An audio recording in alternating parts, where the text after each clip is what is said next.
now we go on the Ignací's presentation. So Ignacy, a lot of people already know him, but we can introduce him again. So Ignacy is from Spain, the sport PT and sport science specialist. He has a MSc in sport rehab and performance. He also has a MSc in integrative physiology. And so today we'll explain us how to combine the low back pain and the active movements on Winback.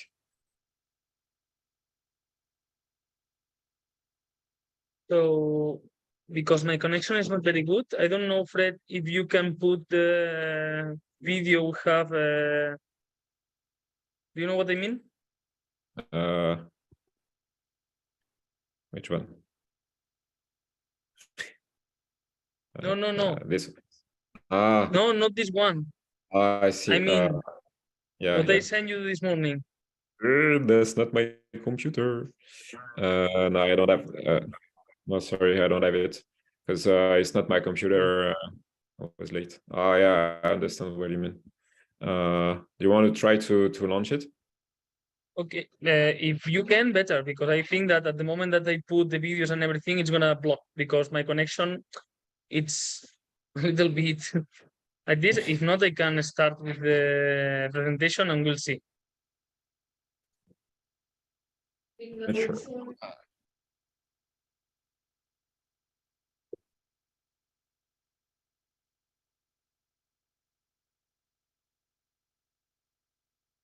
But the video is on the, where is it?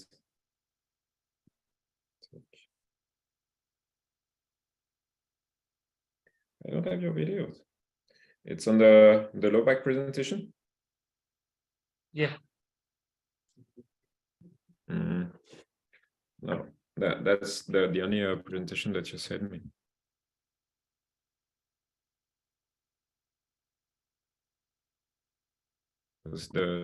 After that's the videos that I have. No, I mean, okay, it doesn't matter. Go, let's try to do it. Okay, next. I'm gonna speak about diagnosis in lumbar pathology, new perspective in pain management, okay, through the integration of currents that we already speak about this. How to combine Winback with densified lumbar septums, okay, in order to improve the viscoelasticity of this area, and it's gonna help us a lot to improve also the specific biomechanics of the tissues, okay. And then also to provide you a comprehensive approach for spinal dysregulation, lumbar stenosis, and facetary syndrome. Okay, so if we take a look at the research, okay, in general we can speak between specific versus non-specific, okay. But if you look at your left, okay, this is all the map that it's related to low back pain. So we can have tissue damage, we can have degenerative tissue disease, we can have central synthesization, we can have lifestyle, age, physical, fitness. There is a lot of things. So it's going to be impossible to describe right now in the next 15 minutes all the reasons why we can have these problems. Okay, it's going to be very heavy, but what we really know is that we can use our device in order to improve most of the symptoms if we understand in a good way the pathology. So let's gonna follow the next slide. So really quick, if we take a look at an MRI, we can have phase in modic 1, modic 2, modic 3. So the change is gonna be in the first picture in letter number A. The hyposignal is going to be at T1 and the hypersignal is going to be at T2.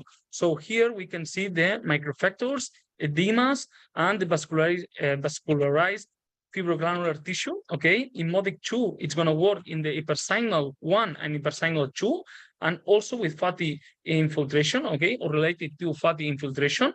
And then in modic 3, it's gonna move to hyposignal at T1 or hyposignal at T2. It's close to bone sclerosis regeneration with subchondral bone remodeling. Okay, next slide. Then, if we take a look to the degeneration process, from number 1 to number 4. The first one, it's completely right with good hydration of the disc. At the moment that we are following the next photos, number 2, number 3, and number 4, until we just lost the entire disc. Okay. Next slide, please. So there is one of the new things that we already know from this kind of pathologies, and it's the role of the inflammatory process when we have a degeneration on the disc.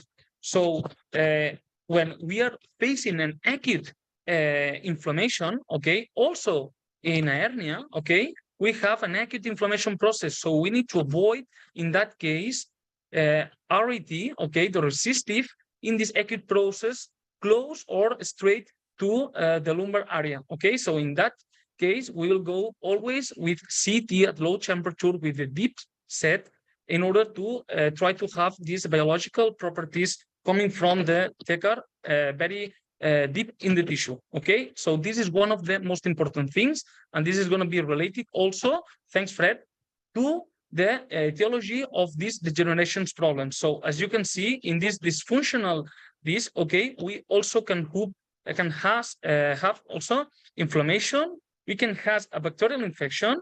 We're going to have a reduced disc. I mean, all the properties, biomechanical properties are going to be affected for sure. Okay.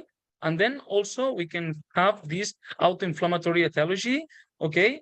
That it's going to also start with this process that it's going to hurt us. And at the moment that we also can press at the nerve, maybe we start to have also some radicular pain. So go ahead, please.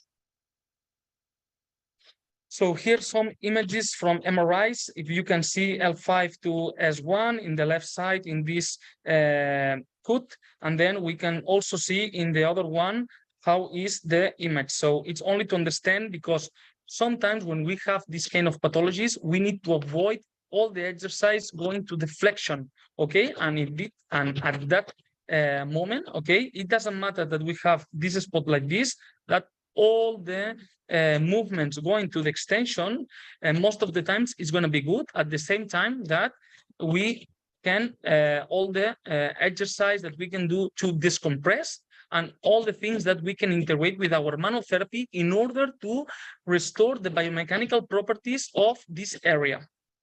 Go ahead, please. So here you can see another one. In this one, in the left side, we can see something very close to the previous image. But here, now we can see that it's more in the left side, okay, from the picture. So that means that this is going to have radiating pain in the right side of our lower limb, okay, because as you can see, this is like a mirror, okay. And then if we go for the surgery, we will see the dural place like this. Following, please. So just a quick remember or the innervation of the sciatic nerve. So at the moment that we can have more problems in the exterior side, okay, we are going to have all the line coming from the biceps femoris short head that then is going to move to the tibialis anterior, exterior allus longus, fibularis longus, all these, or we can have the other side of the tibial nerve that it's going to be more related to gastrocnemius, adductor magnus, or the internal side of the hamstrings, for example. Okay, only like a quick remember.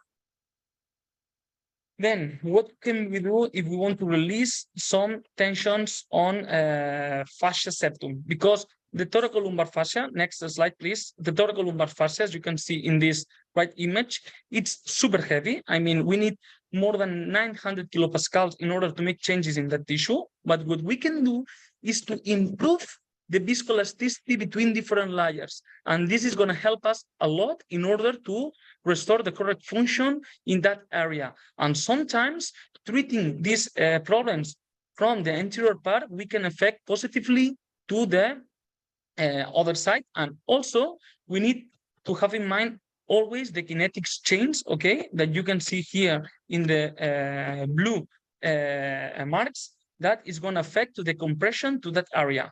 And the other one, the other pictures is only to show you how all the middle layer, all layer is innervated, okay, of the thoracolumbar fascia. So that's of the main reasons why, okay, at the moment that we have identification of this area, it's going to be always very painful. It could be this not very localized painful, that it's always related with fascial dysfunction.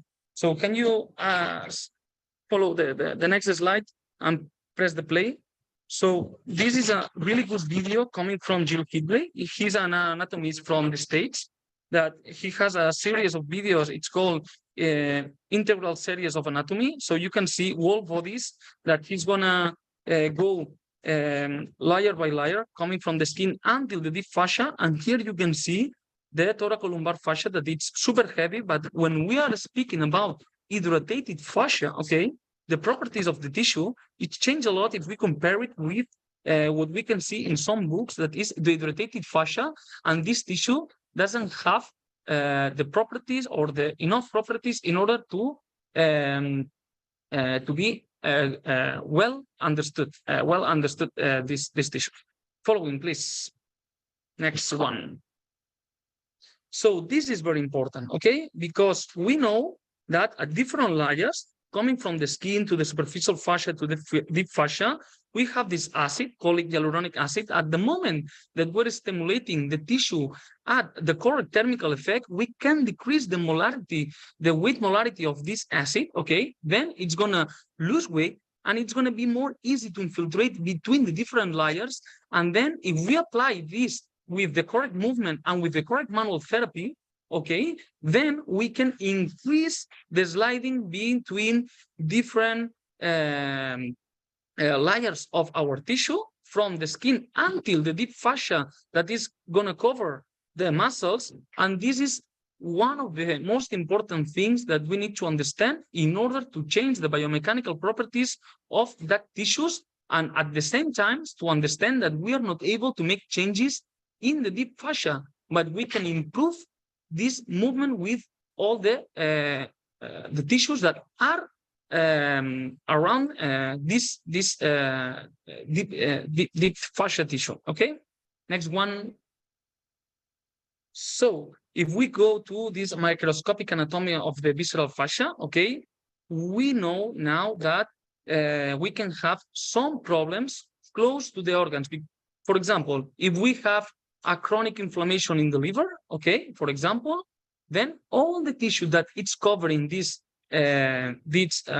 organ, it's gonna lose properties, it's gonna become more dense, okay, and it's gonna transmit this high tension to all the other tissues that are very close to this. So, for example, a dysfunction here can provoke, okay, this pain in the back. So this is what also one way that we can treat with our device, okay, in order to treat this like a wall problem in the body, okay? So all this tissue has really well innervated, and we are able to mix our visceral techniques with the device in order to improve our results. Next one. Then remember that thanks to the combination of the capacitive and the resistive, we can increase the temperature of these deep tissues, and that's the reason we can make changes in these different layers. And next one, look, next slide. Oh, no, there is one, this one, yes. Look at this study, it's very interesting that these guys show us the difference between what is going to happen more in the surface or inside the joints when we are applying high power capacity or high power resistive or lower power resistive. So in order to have big results in deep tissues, we only can go with high power resistive, okay, until we start to have changes in that tissue to reach the correct temperature, okay?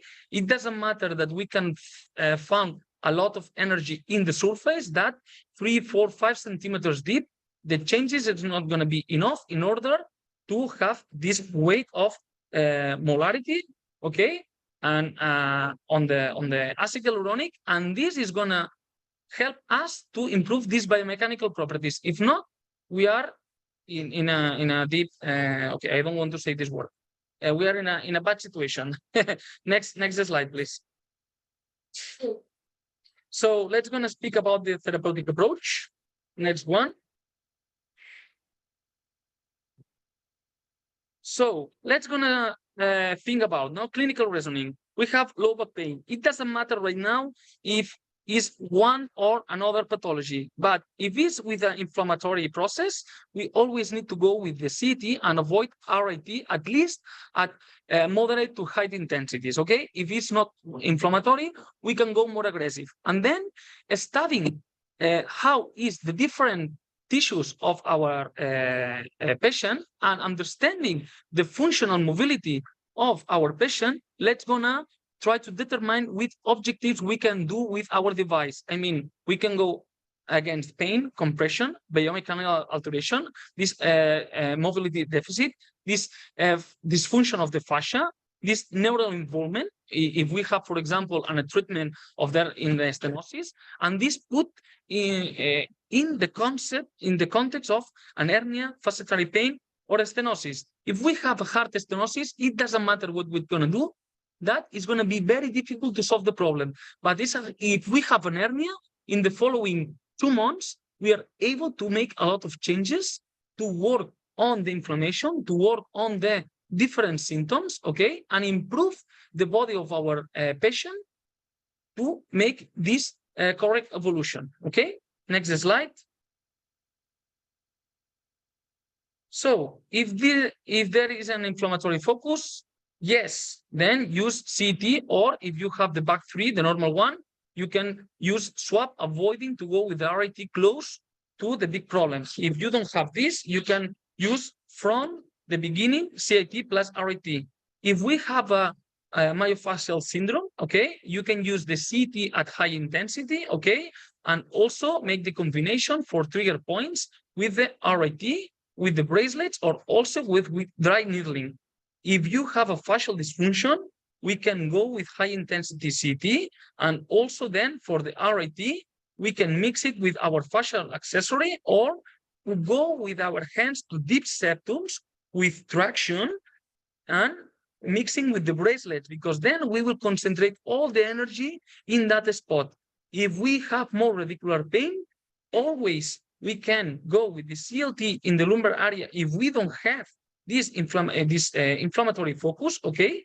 But then if we can do it, then we can apply the combination with the high 10s and the high M's in radial, okay, on the root, and then we will increase the high M's intensity until we have the good feeling, okay? And then between 6 to 8 minutes, the patient is going to feel big changes in terms of sensitivity. And then, of course, we can go with active work, focusing more on core and stability, mobility, or strength training, more static or more dynamic, okay?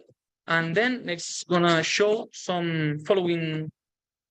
And then let's put the play in all the videos, please. Let's gonna show to the people some videos only to have you an idea. For example, we can start for an hernia with the Mackenzie extensions, but we can start to try to decompress. Maybe at the beginning, our patient is not able to do this amount of movement, okay? But okay, let's gonna do whatever we can. And then during the following weeks, for sure, we can improve. But the same stuff that you are doing without the Winback, you only need to put a return plate on the low back and another return plate, and the RIT fixed pad following the pathway of the nerve, okay? Or more in the medial or more in the external side. It depends where is the pain, okay? And then apply your the single. Next slide, please.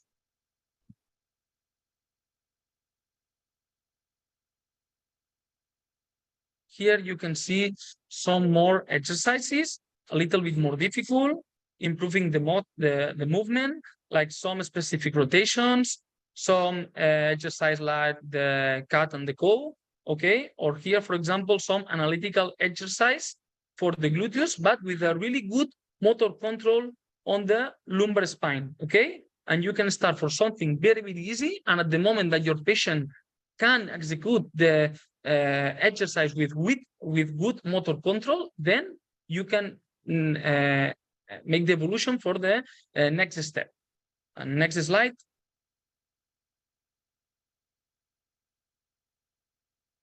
Here, some more exercise with rotation or some exercise, in that case, to activate some muscles from the hip. But look, that always with really good contraction of the core without movement. That when we want to do movement, but there is a lot of moments that what we want to work is the active stabilization of this part of our body. So both approaches are going to be good. It's also an approach that more exercise that we're going to use in the beginning, and then that we can do more difficult exercise at the moment that we are improving in our symptoms, in our symptomatology. And next one, please.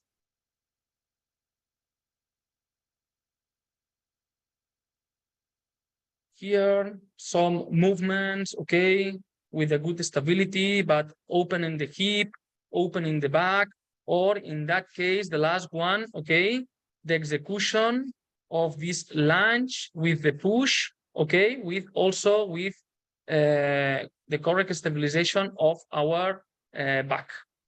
Next one.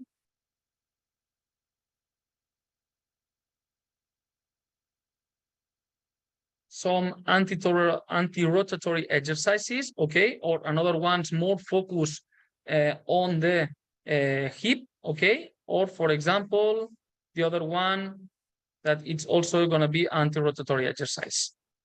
And last slide, please. I think it's the last one. Here, some more exercises now with more movement, but always with really good motor control on our patients. And of course, there is some stuff that I don't show you here because the time and because that is very easy. That, for example, some neurodynamics exercises at the real first stages that most of you know. Okay, I think that in other webinars we show some exercises like this. Okay, and my purpose today is to show you, coming from this clinical reasoning, understanding very good what we can do with our device, then how we can combine it with some active stuff. And from my side, that's all.